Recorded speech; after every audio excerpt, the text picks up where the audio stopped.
Hello friends, welcome back to the new video. Today video touches guys sound and vibration setting, and in this video guys I will show you guys notification sound how can we set in our Realme phone. Means guys notification ringtone guys you want to set in your phone, so guys you can set.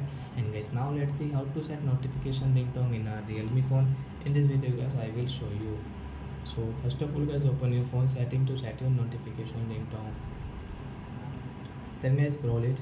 As you can see your sound and vibration, so I tap here and guys again scroll. Then guys you can see notification sound one option, so I tap here. Then guys you can set your notification sound mean ringtone, where you can see there are four.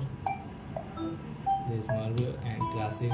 Where you want more, so as you can set from here, like this Realme jungle guys, simple, like tunes, ripples, all tune, joy, twinkle.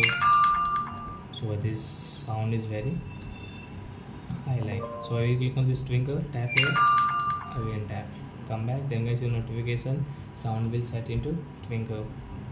So like that guys you can set your notification sound in your Realme phone. So I hope friends you have understood how to set notification sound in a Realme phone. So that's it guys, thanks for watching. So guys now we will meet on next video. Bye bye friends.